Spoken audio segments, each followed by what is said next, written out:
natin guys, ito yung ating ipapalit. So nanapbox tayo. So ang purpose ko kasi bakit ito sana yung ginagamit ko guys. Hindi, ito kasi napbox is matagal itong i-DIY. Yan. Tapos maliit lang yung kanyang laman. Yan. Tapos yung kulay niya kaysa ganito, puti yung kulay. Pero okay na ito sa guys kaysa maitim. Hindi kasi ako gumagamit ng napbox na itim. So ang kadahilanan ko bakit ako nag-napbox. Dati kasi guys hindi ako nag-napbox. Yan. Ito yung ginagamit ko. Kasi matagal akong installer ng CCTV guys. Nag-install ako ng CCTV. Ito kadalasan namin gamitin sa CCTV. Ang purpose kasi nito ang puti. Kaya mas maganda siyang gamitin puti. Dahil hindi siya basta-basta matabla ng init. So ang mangyari sa atin is walang paano nilagay natin yung device. So hindi siya basta-basta mag-overheat dahil kulay puti yung kanyang ginagamit nating box. Yun yung kadalasang gagamitin sa CCTV. Yan. At saka kahit subukan nyo guys, yung puti ay maganda talaga siya kaysa itim. Kasi yung itim madali siyang uminit. Ito yung laman ng napbox. Ayan. So makasimbol tayo. Meron na tayong nasimbol. Ayan. Meron ako nasimbol dito. So hindi ako komportable sa ganitong position. Ayan. Ito yung ang gagamitin natin guys. Hindi tayo mag-splitter. So gamitin pa rin natin yung adapter ni Roji. Ayan. Yan yung design ko. Yan yung design natin. So ngayon ipapakita ko sa inyo yung buong video. Ayan. Dito. Paano? Ito kasi guys, itong design na ito. Ayan. Possible itong mapasukan ng tubig. Ayan. Mapasukan siya ng tubig at mabasa yung pisa. Ayan. Mabasa yung pisa. Kasi pag papasok yung tubig dito, pwedeng daloy dito sa pisa. Ayan. Ayan. So dapat kailangan dito. Ayan. Meron talaga siyang pandikit na hindi siya basta-basta masira ng ilang taon. Ayan. Para hindi siya mapasukan ng tubig. At saka dito guys, dito minsan dadaan yung tubig. Kailangan mahigpit dito. Ayan. So ito yung ating design sa box na ito. So ayan. So takpan natin, tapos dito natin ilagay yung kanyang charger. Yan. So ito natin siya, gagamitin pa rin natin siya. Hindi kasi ako nag-splitter guys. Kasi minsan yung splitter masisira. Yan. Naka-encounter ako ng splitter. Ang nabili ko pang splitter is 5 volt. O 5 volt yung nabili kong splitter. Kaya hindi ko nagamit sa ganito. Kaya hindi na tayong splitter. Ito na yung gagamitin ko. Ito yung kasing madalas ginagamit ko, yung adapter. So ayan. So ngayon guys, papakita ko sa inyo yung pag DIY talaga. Sa hindi pa marunong mag DIY o sa naka-encounter ang DIY. O kung ganitong setup ang gagawin ninyo, yung antenna. Dito nyo ilagay yung antenna sa taas. Yan. Siguraduhin lang hindi siya papasukan ng tubig. Gaya nito. May posibilidad kasi ang papasukan ng tubig. Ang ginagamit ko lang kasi dito guys, dahil walang epoxy. Maingay po yung aso dito sa amin guys. Sinsya na kayo sa aso. Ang ginagamit ko dito guys is glue gun. Stick glue lang siya. Pinainitan ko lang sa glue gun yan. So dikit naman siya. Pero hindi ito tatagal ng ilang taon. Kaya ang bala ko sana dito ko ikuha yung mga antena. Ayan dito. So dito natin siya ikuha yung antena. Hanap ako ng paraan. Kasi ito pangalawang DIY ko na ito. Ang disadvantage kasi nitong napback guys ay sisirain mo talaga yung laman ng Roy yung mga antena para malipat mo. Yan. So ang advantage naman niya is madali siyang buksan. Yan. Madali siyang buksan. Yan. Yan. Meron kasi nagsasabi sa akin na mas maganda yung knockbox. Sa akin kasi guys, okay naman yung knockbox. Pero para lang ito sa mga marunong na talagang mag-DIY. Yan. O hindi naman lahat ng mga gustong mag-DIY ay marunong ng kagaya nito maghinang. Yan, marunong. Hindi kasi meron kasi hindi pa marunong. Yan. Hindi marunong ng ganito kasi hindi sila electronic. Yan. Baka magkamali pa sila ng paghinang, ay masisira pang Roji. Tapos mahal naman. Kaya ito yung disadvantage niya. Pero advantage siya dito sa pagbukas. Yan. Tapos matibay yung kanyang box. Yan. Matibay siya. O ganun yung advantage ni. Tapos ang problema nito is matagal siyang i-DIY. Samantalang ito guys, ito madali lang itong DIY. Ayan. Ayan, kinalawang siya dahil galing ito sa isla. Ayan. Kinalawang yung dali, hindi natin siya na first time kasi natin itong first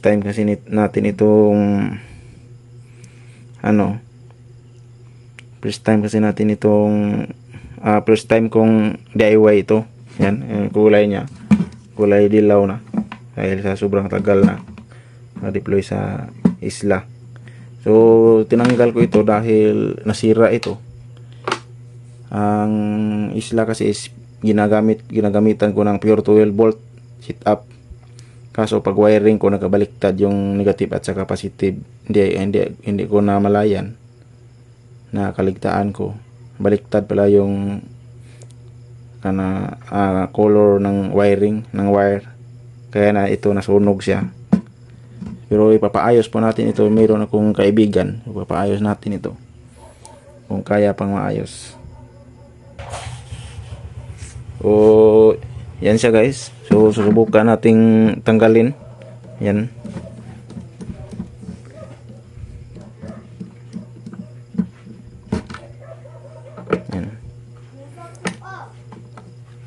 Ito yung ipapakita ko sa inyo yung dahilan bakit nagbago ako bakit knockbox ako. Kung sa gustuhan ko lang, ito na yung gagamitin ko kaysa knockbox. Kasi yung knockbox matagal ang proseso niya. Hindi siya basta-basta masundan ng mga hindi pa marunong mag-DIY. Ayan. Ito ipapakita ko sa inyo guys yung dahilan bakit nagbago ako sa knockbox. Ayan. Ayan. Pakita siya. Ito dito basta-basta mapasukan ng tubig guys. Ito yung kagandahan na setup na ito. Hindi siya basta-basta mapasukan ng tubig dahil meron yung kaha niya. Kung mapasok man yung tubig, hindi na siya mababasa dahil nandito yung kanyang pisa sa loob. Tapos nakadikit lang siya sa kanyang kahon. Yan. So matibay siya. Ayan. Tapos dito. So yan. Yan pinapakita ko sa inyo guys. Pakita ko na ito talaga yung pinakadahilan dito. Kung bakit ako lumilipat sa knockbox. Yan. Ito guys, meron siyang gasket. Yan. O-ring, tawag to o-ring or gasket, rubber gasket. Yan. Yung nabili kong mga ganito, yung halos lahat ng mga nabili ko sa mga sumunod nito, wala siyang gasket. Yan. Wala siyang gasket dito. Kaya na-discourage na ako na ganito yung gagamitin ko kasi wala siyang gasket. So posible siyang mapasukan siya ng tubig. Yan, posible siyang mapasukan ng tubig dahil wala na siyang gasket. Kaya nagbago ako. Kaya knockbox na yung gagamitin natin. Yan. Ito yung pinakadahilan natin. Bakit knockbox? So pagtiisa na natin yung mahirap siyang i-DIY. Yung knockbox. Tapos ipapakita ko sa inyo guys, siya basta-basta mabasa ng tubig. So ipapakita ko sa inyo yung paano natin ito i-DIY na hindi siya basta-basta mabasa ng tubig na kagaya nito. Yan, matagal na ito guys, ilang ulan na yung kuan ito. Hindi siya basta-basta makapasok yung tubig dahil dito, ang sekreto ko dito guys, binutasan ko lang siya ng maliit. Yan. Ito guys, kanya dito, binutasan ko lang siya na yan, maliit na butas. Tapos pinipilit kong pinasok yung antenna. So mahigpit siya. Kaya hindi siya basta-basta mapasukan ng tubig dahil mahigpit pa yan. Ayan o. Halos nga hindi siya makuha dahil sa sobrang higpit. Yan yung sikretong. Yan, tingnan nyo yung meron na siyang kalawang. Yan.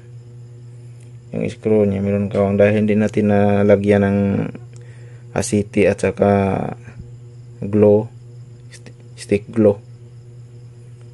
O pag nalagyan kasi hindi siya basta-basta makalawang. Yan guys, asiti tapos stick glow. Lagyan mo ng kaunting mantika o asiti tapos ibalot mo sa stick glow. Yung stick glow naman hindi naman siya dumidikit dahil meron siyang asiti sa loob, yung sa labas lang yung dikit sa kanya, kaya hindi siya basta-basta yung pasukan ng tubig, hindi siya makalawang. Yun yung mga sumusunod na mga DIY natin sa hindi pa tayo nag-napbox, kaso lang hindi ko napakita sa inyo sa video. So sa video ito, na-explain ko sa inyo dahil marami kasing natatanong sa akin na napasukan ng tubig yung kanilang pag DIY. So bago kayo mag DIY guys, isipin nyo, tips ko lang sa inyo, bago kayo mag DIY, isipin nyo kung mapasukan ba talaga siya ng tubig or hindi. I-secure niyo. Huwag nyo basta-basta i-deploy na hindi kayo panatag mapasukan ng tubig dahil sayang yung antenna, dahil binili nyo yan, may presyo yan, so sayang. So ang pinaka main purpose ko, hindi ko sana ito magalaw dito. Ayan. Hindi, yan. Kung ito yung gagamitin at hindi na natin magalaw ito, dahil ito na yung tatanggalin natin. Unlike sa napbox, magagalaw talaga natin yung napbox. Ganda lang ito kung hindi ka busy. Ako kasi guys, araw-araw mayroon akong repair or installation sa mga client, kaya hindi ako basta-basta. Kaya ngayon gabi ako gumagawa. So yun lang guys yung disadvantage at saka advantage ng dalawa.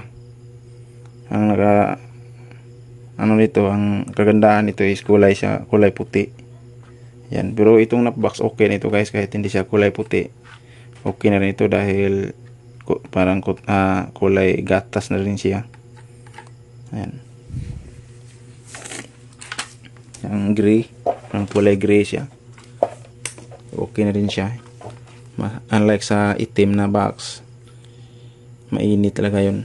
Kaya sabihin na ninyong hindi siya mag-overheat yung ROG, pero sa akin lang mainit talaga siya guys. Subukan ko na yung kulay na yan. Kung mainit siya, yun yung disadvantage. Pero ito, ayan, in-explain ko na sa inyo bakit tayo naglipat, ulitin ko.